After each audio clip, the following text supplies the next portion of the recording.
Hello everyone, and welcome back to my YouTube channel. Today, we're going to be talking about Northern Ireland and their newest election, and what it means for the future of the Irish question. So, let's start with the results. Who gained and who lost? Well, it seems that there are two clear winners in this election and two clear losers. Let's start with the largest party and the biggest winner, Sinn Féin. Sinn Féin is the most left-wing and most staunchly Irish Republican party. They have pursued a policy of abstentionism when being elected to the UK House of Commons.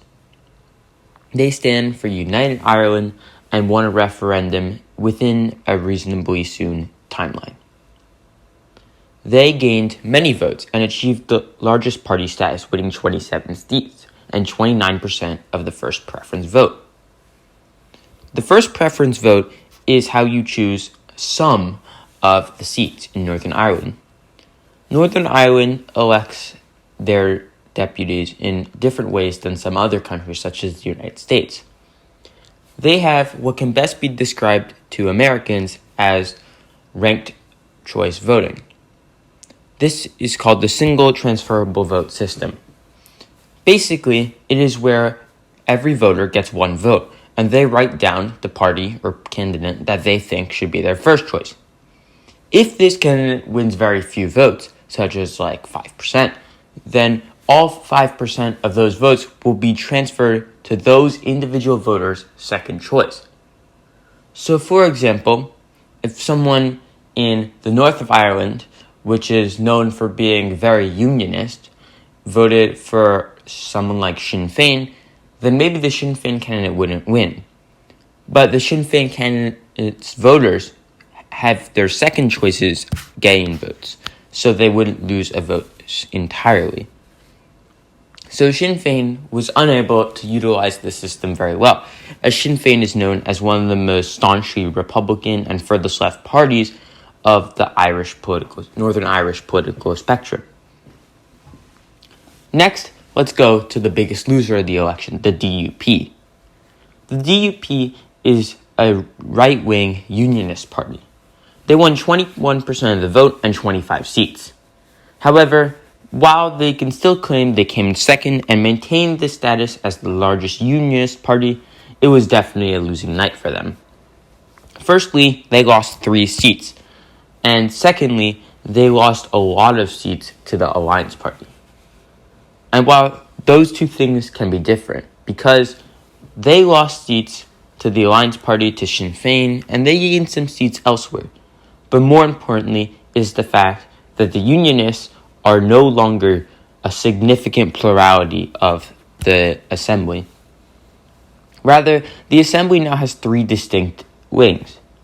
While beforehand it had had a Unionist wing that maintained slightly over 40% of the seats, a Republican wing that maintained around 40% of seats as well, and an other wing represented usually by the Alliance Party in the center, who did not have an opinion with the remaining 20%.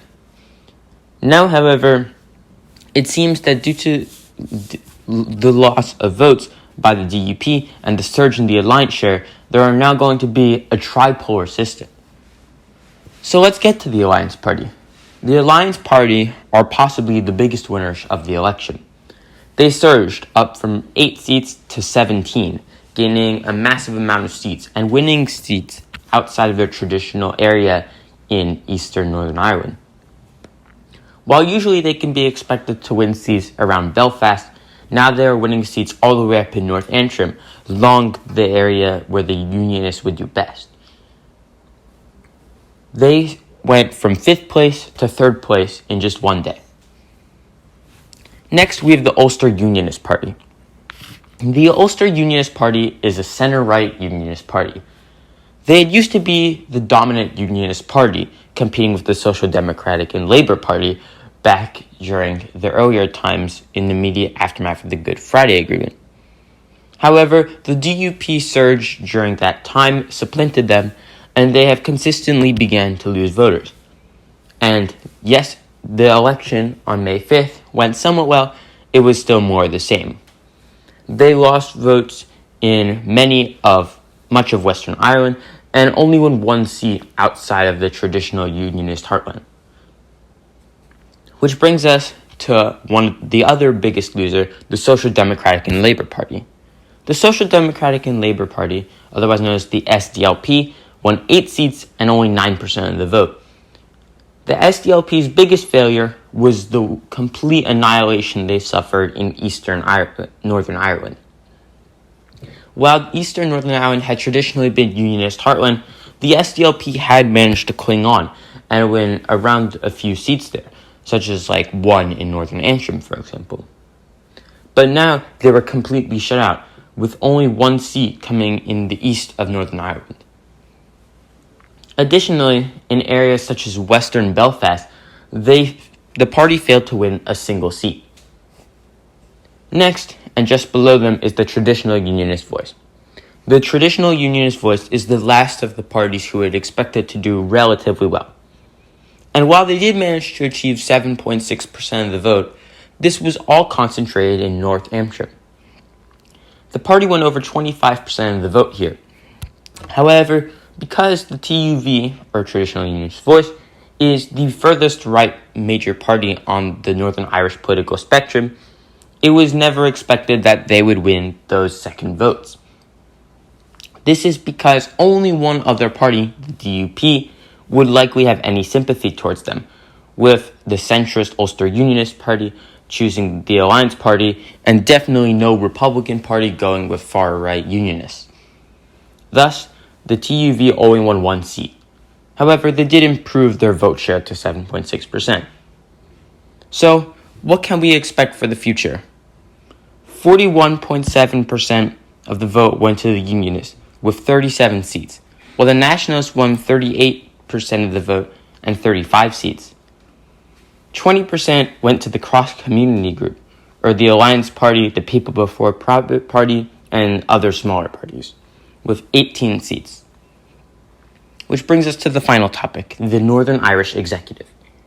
The Northern Irish Executive is made up of the largest party from the Unionist wing and the largest party from the Nationalist wing, who both serve as First Minister and Deputy Minister respectively. However, for the first time, a Republican First Minister is possible because Sinn Féin won the most votes. However, while there is technically significance in terms of the naming, there is no real power difference as the First Minister and Deputy First Minister are equally in power. This means that they can only serve with the other, and the DUP has already said that they will not serve in Northern Ireland where the Northern Irish Protocol is still a thing. The Northern Irish Protocol maintains that there must be checks on goods between Northern Ireland and the United Kingdom, just as there are between the European Union and the United Kingdom. This is because the Good Friday Agreement mandates that there not be a hard border between Northern Ireland and the rest of Ireland. And the DUP has always hated this part of the agreement. The Northern Ireland Protocol to them is something that needs to be gotten rid of. So, it seems that the DUP will not join a new executive, causing what Sinn Féin called as direct rule from Westminster, something that the party is most definitely against. But Sinn Féin and the SDLP and more all think that the EU should still be with Northern Ireland and vice versa. So it seems that Northern Ireland is going to be headed for a lot more political division. In summary, while the Nationalists gained many votes from the Unionists, the biggest winners of the election, Sinn Féin and the Alliance Party, are not exactly on the same page because the Alliance Party has no position on the Northern Irish question of who should Northern Ireland be a part of, the United Kingdom or Ireland. Thanks for watching, and don't forget to like and subscribe.